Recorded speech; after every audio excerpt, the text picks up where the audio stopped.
Hi, and welcome to this introduction to Pro-Q version 2, a major new update for FabFilter's famous EQ plugin, with unique features like slope control for all filter types, spectrum grab, and the new natural phase processing mode, plus many smaller refinements such as gain-Q interaction, or automatic makeup gain, a range of different interface sizes to choose from, or even full screen mode to use the full resolution of your largest monitor for superfine editing. Pro-Q 2 retains the beautiful good looks of its predecessor and the superb ergonomics. However, version 2 adds two new filter types, a bandpass filter, or the more unusual but extremely useful tilt shelf, which tilts the frequency response either side of your chosen center frequency, with control over Q, and also the filter slope.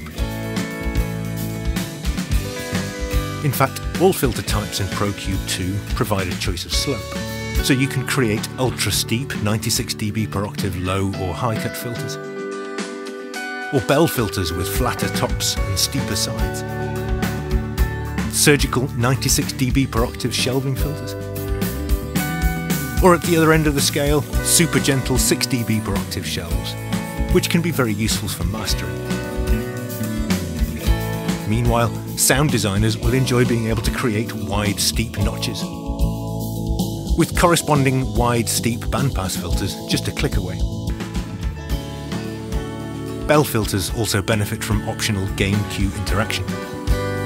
Turn this on with the button between the gain and Q knobs, and the Q will increase as you cut deeper, or boost further, much like certain classic analog designs.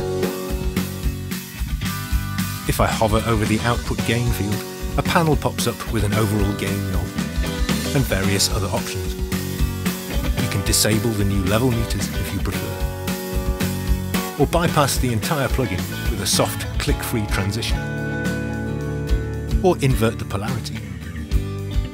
This panel also contains the extremely useful new auto gain parameter, which, when enabled, automatically adjusts the overall gain to compensate for the current EQ settings. This gain compensation is an estimate based on typical input signals, so you may still need to adjust the gain manually as well. But this feature can make EQ decisions easier and more intuitive, and can help to avoid problems with any dynamics processors later in the chain. As in version 1, it's easy to select all bands at once and adjust their relative gains from the floating control panel, or by dragging the nodes on the graph. Version 2 also provides a global gain scale parameter, however, visible as a small slider in the gain panel, which provides an easy and convenient way to automate the gains of all bell and shelf filters at the same time. When needed, you can now replace the frequency scale at the bottom of the interface with a piano keyboard display, and snap bands to exact musical notes. And you can zoom the display horizontally with your mouse wheel if you need more precision, and drag it left or right as required.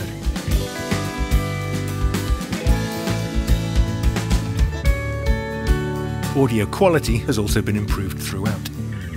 Zero latency minimum phase mode matches the magnitude response of analog EQs even more closely than before, while the linear phase modes also have improved magnitude response, fewer artifacts when using lower resolutions, and uniquely, parameter changes are now smooth and free of zipper noise, so you can freely automate frequency, gain or Q, regardless of the processing mode you choose. Pro-Q 2 also adds a new processing mode, however, called Natural Phase. I'm going to use Christian Budd's free VST plugin analyzer software to show the difference. And to begin with, I'll measure the magnitude response of a typical standard digital EQ, such as you may have built into your host DAW. For low and mid-range frequencies, we see a nice symmetrical bell shape, as expected.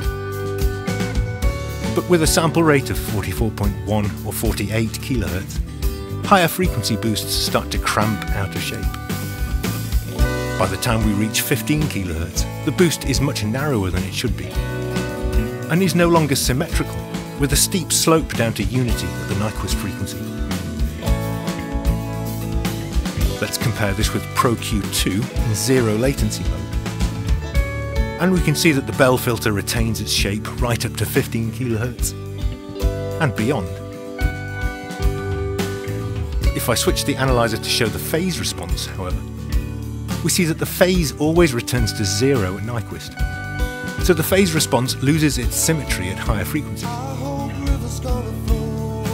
If I switch to natural phase mode, however, we now have a much more symmetrical plot, which closely matches the phase response of analog EQs.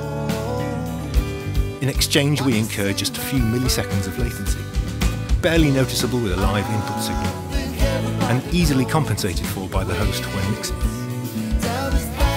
Natural phase mode provides the highest possible quality processing, with no artifacts or pre-ringing even at low frequencies with high Q setting, and provides high frequency boosts modelled on the best analog EQs in both phase response and magnitude.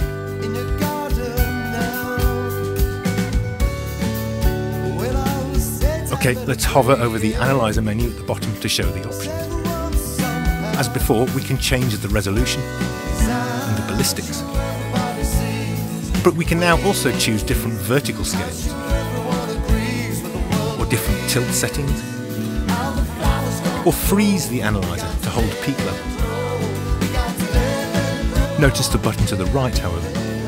This enables the cool new spectrum grab feature. Simply hover over the spectrum display until the white line solidifies. Then grab that obvious peak in the spectrum and dial it back a bit. The interface will then return to normal, so you can select the new band and tweak it. Or you can spectrum grab another rogue peak if required. Let's visit the analyzer menu again, and notice that as well as pre-EQ and post-EQ displays, we can also view the spectrum of signals routed to the extra sidechain inputs. So for example, I could view the spectrum of the kick drum while EQing the bass guitar. Or alternatively, use the sidechain inputs for the EQ match function and impose the spectral character of one signal onto another.